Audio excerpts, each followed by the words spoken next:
was holding a fire extinguisher, and when the truck passed by us, he opened fire. I have to give Rowley credit because he blocked about 95% of the water with his shield. And if he hadn't done that, What are you doing, Andrew? Andy would have gotten soaked.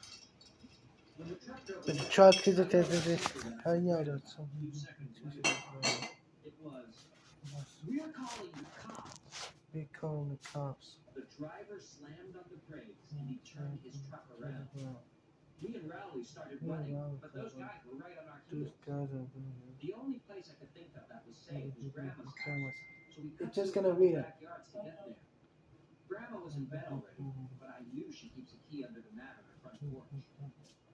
Once we got inside, I looked out the I'm window gonna to sit see if with those you in guys there. You were want me to sit over here home. on Sure the enough, they did. just go to sleep, I Mom. tried to trick them into Huh? leaving. Go by to shouting, sleep.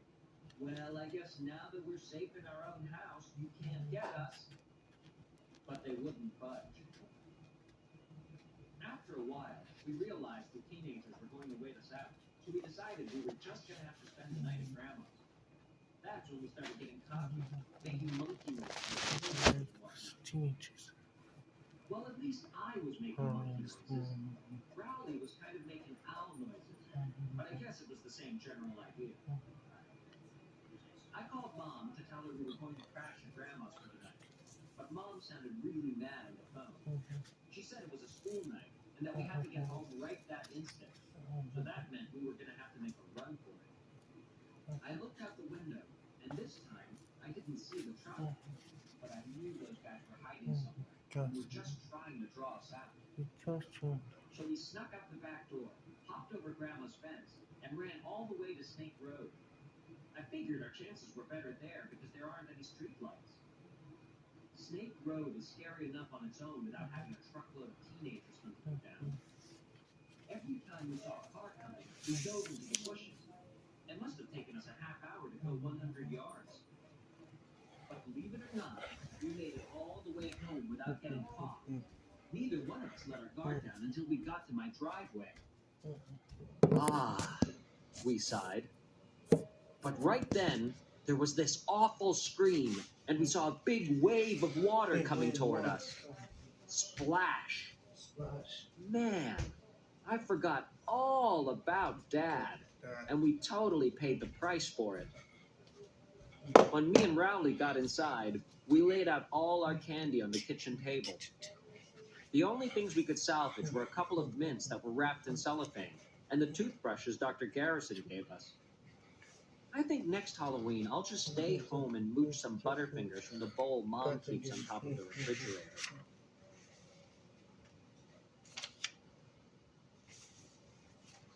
November. Thursday. On the bus ride into school today, we passed my grandma's house. It got rolled with toilet paper last night, which I guess was no big surprise. I do feel a little bad, because it looked like it was going to take a long time to clean up. But on the bright side, Grandma's retired, so she probably didn't have anything planned for today anyway. Wednesday. In third period, Mr. Underwood, our phys ed teacher, announced that the boys will be doing a wrestling unit for the next 6 weeks. If there's one thing most boys in my school are into, it's professional wrestling. So Mr. Underwood might as well have set off a bomb. Lunch comes right after phys ed, and the cafeteria was a complete madhouse as we practiced our moves. I don't know what the school is thinking having a wrestling unit. But I decided, if I don't want to get twisted into a pretzel for the next month and a half, I'd better do my homework on this wrestling business. So I rented a couple of video games to learn some moves. And you know what? After a while, I was really starting to get the hang of it, practicing on Rowley. In fact, the other kids in my class had better look out, because if I keep this up, I could be a real threat. Then again, I better make sure I don't get too good. This kid named Preston Mudd got named Athlete of the Month for being the best player in the basketball unit, so they put his picture up in the hallway. It read, P. Mudd, Athlete of the Month. It took people about 5 seconds to realize how P. Mudd sounded when you said it out loud. And after that, it was all over for Preston. Thursday. Well, I found out today that the kind of wrestling Mr. Underwood is teaching is completely different from the kind they do on TV. First of all, we have to wear these things called singlets, which look like those bathing suits they used to wear in the 1800s. And second of all, there are no pile drivers or hitting people over the heads with chairs or anything like that. There's not even a ring with ropes around it. It's just basically a sweaty mat that smells like it's never been washed before. Mr. Underwood started asking for volunteers so he could demonstrate some wrestling holds, but there was no way I was going to raise my hand. Me and Rowley tried to hide out in the back of the gym near the curtain, but that's where the girls were doing their gymnastics unit. We got out of there in a hurry, and we went back to where the rest of the guys were. Mr. Underwood singled me out, probably because I'm the lightest kid in the class, and he could toss me around without straining himself. He showed everybody how to do all these things called a half Nelson, and a reversal, and a takedown, and stuff like that. When he was doing this one move called the fireman's carry, I felt a breeze down below, and I could tell my singlet wasn't doing a good job keeping me covered up. That's when I thanked my lucky stars the girls were on the other side of the gym.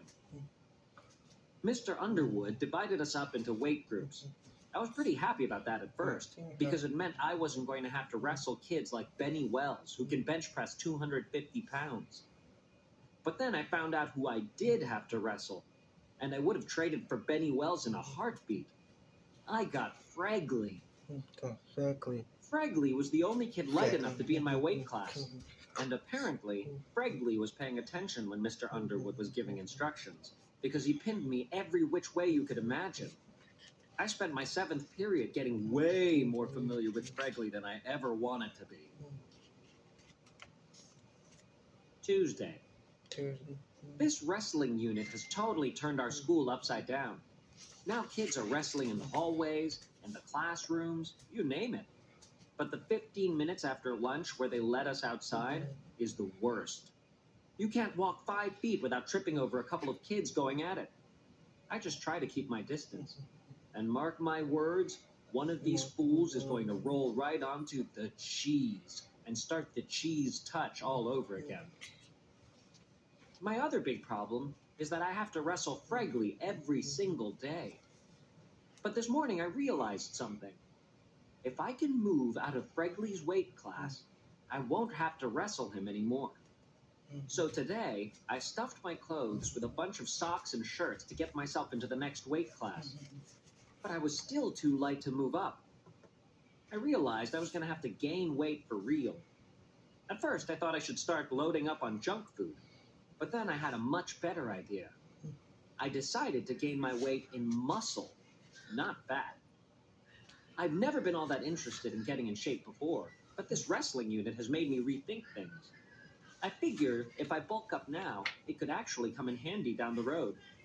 The football unit is coming in the spring, and they split the teams up into shirts and skins, and I always get put on skins. I think they do that to make all the out-of-shape kids feel ashamed of themselves. If I can pack on some muscle now, it'll be a whole different story next April. Tonight, after dinner, I got Mom and Dad together and told them my plan. I told them I was going to need some serious exercise equipment, and some weight gain powder too. I showed them some muscle magazines I got at the store so they could see how ripped I was going to be. Mom didn't really say anything at first, but Dad was pretty enthusiastic.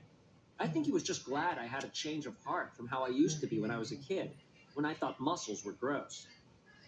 But Mom said if I wanted a weight set, I was going to have to prove that I could stick with an exercise regimen. She said I could do that by doing sit-ups and jumping jacks for 2 weeks. I had to explain that the only way to get totally bulked up is to get the kind of high-tech machines they have at the gym. But Mom didn't want to hear it. Then Dad said if I wanted a bench press, I should keep my fingers crossed for Christmas. But Christmas is a month and a half away, and if I get pinned by Fregley one more time, I'm going to have a nervous breakdown. So it looks like Mom and Dad aren't going to be any help, and that means I'm going to have to take matters into my own hands, as usual.